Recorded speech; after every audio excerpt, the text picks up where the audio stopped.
Yan, naiyak si Nanay Rosemary. Oo. Oo. Yan. Yan po anong binigay po, pwede mong pambili ng pampers or ulam. So yun po, sana po makatulong din po yan. Diba?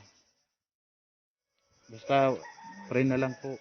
Sa ngayon ano tayo, sana may makatulong sa iyo mag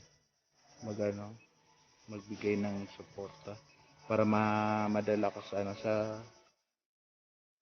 sa bayan na malaking hospital po. Sige. Yan po, sige po.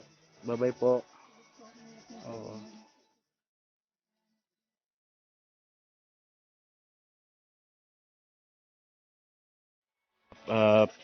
May isang pupuntahan kami dito. Anong barangay nga ito? Barangay Apuaw. Ayan. So may nilapit sa atin si nanay na hindi na po nakakalakad po. Opo, titingnan natin Dito po. ang kalagayan niya. Dito po ito. Mari, mata na! Nagbisita ka, Mari! Ayan. Mari! Kuya Bal! Hindi ako si Kuya Bal. Dahil nagkaroon ka patuko ka pa? Dahil hindi ka rin Hindi.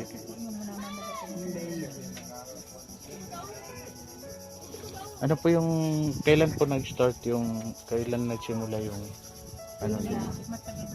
One year na, no? Maduwan taon na siyang nakahiga, pero po yung una, hindi talaga hindi ko. Dati po yung sir nakuha yung OFW? Sa barangay health worker, oo. So, ba si nanay, oh. Naano siguro siya. Nung first time mo maramdaman yan, anong, may ano ka ba, may sakit ka pa ba dati?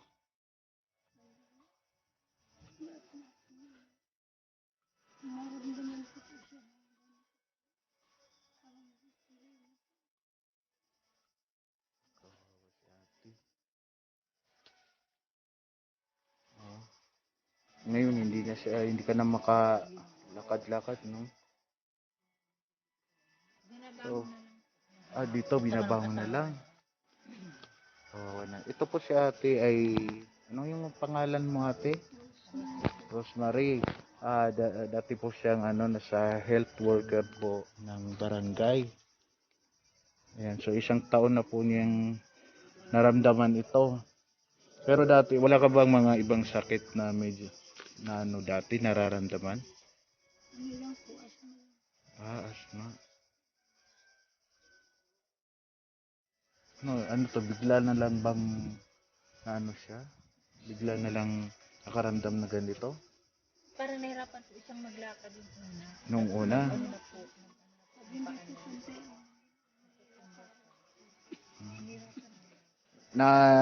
Nakapunta ka na ba ng sa ospital? Ano yung sabi nila?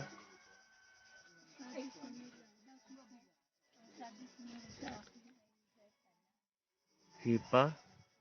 Oo. Ay, mukhang ang hipa ka po. Kasi nag-ano yung mga mata mo. Oo. Hanggang ngayon, nanay na papa. So ngayon, wala kang may iniinom ka ba ng mga gamot?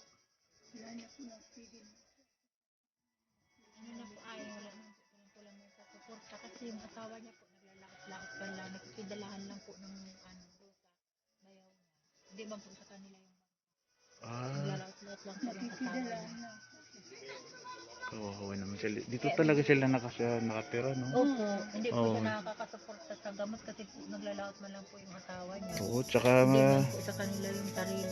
Oo, tsaka maliit lang pala yung kitaan dito ng pangingisda.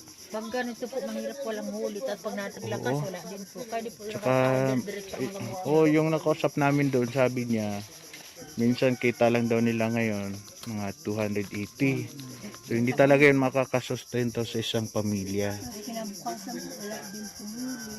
Oo. Paminsan po, wala kahit maibinta. Oh, grabe yung kalagayan nila nanay. Oh. Tsaka dito talaga. Ito, binababa lang itong ano nila dito, no? Apo po na ulan po. Yan po yung mga ano ni ate. So, kawawa naman si ate. Ito po ate, sa'yo bibigay bigas. Ayan. Dala-dala namin po ito with kasama namin si, si Kuya Val. Ayan, Nandiyan na so, po si Kuya Val. andun po siya. Mga ano niya kami, actually taga Manila ako. Ay, opo. Nagbisita kami dito, sinasama namin siya. So ito, namigay kami ng mabigas. So ito pong bigas ay mga nasa 5 kilo. Yan, sana nga po makatulong po ito sa iyo kahit konti, pagpasalamatan natin. Ayan. So sana po may makatulong kay Ate Nanay Rosemary po. Hindi na po siya nakakalakad.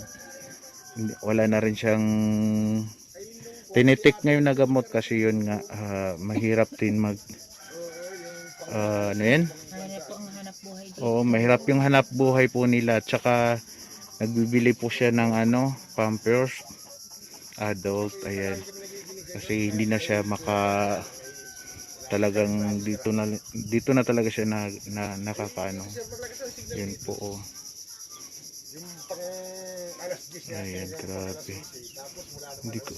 Tapos dito, paano na lang pag bumabagyo, malakas yung hangin? Doon po kami sa bahay sa may bundok po, ano po kayo sa iba po, kung may bahay po doon na malaki. Ay, Sa nako. Naga po yung may-ari, ano po kami. Sama-sama kami doon, puno-puno.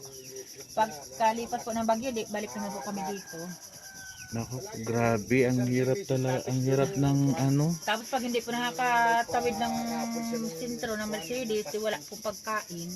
Grabe, hindi ko alam kung paano, kahit ako, yung dito, nakikita ko yung nakausap ko doon kanina. Sabi ko, hindi ko alam kung paano ako maninirahan sa ganito. Siyempre, isla din to eh. Opo, ito po mga kaagapay, kalingap. Itong bahay nila ate Nanay Rosemary. Dito po ito sa sa may isang isla. Yan. Kaya hindi rin madali na pumunta ng hospital. Ayan. So ayan, may abot pa ako na pwedeng pambili mo ng Pampers. Ayan. Or ulam, maliit lang po. Nanay Rosemary, and ayan po, pambili mo ng Pampers, Nay. Oo, pagpasensyahan nyo lang, yan lang po yung kaya ko sa ngayon kasi hindi pa naman tayo ayan, so sana po may makatulong sa'yo kasi grabe. Yung ni nanay, na pumayat na po si nanay. Nagliliit po yung paa. Oo. Siyempre hindi rin yan makakain ng maayos, hindi rin siya makapag-exercise, so grabe. Malaki po sana yung hospital na kaya Walang wheelchair, no? Walang nagbigay sa kanya ng wheelchair. Minsan hindi na po kayo nakapag-wheelchair. Hirap, no? Mahina na siya Hindi nga po nakabangon pag binabangon ng anak niya po at saka ng asawa niya pag-alis. Ayan. Sa ngayon kasi hindi rin kung ipapa-hospital yan, grabe yung mahal ng nila ngayon, magpa-hospital. Tapos ang pagbiyahe pa po Oo. Dito lang sa barangay, clinic lang naman hindi yan hindi ka paglalapit ka sa nila, ipapasa kanila sa malaking hospital talaga kasi hindi rin to bihira. Sana po nanay, tatagan mo lang yung mo. Lagi po tayong mag-pray kay God kasi si God po talaga yung nakakatulong sa atin ng pwedeng magbigay ng himala. Ayan. Huwag po tayong mawala ng pag-asa, lagi po tayong mag-pray na sana po gumaling din po. Isasama ka namin sa mga prayer namin na sana gumaling ka po, nanay. Ayan. Ito po yung ano mo. Maraming salamat po.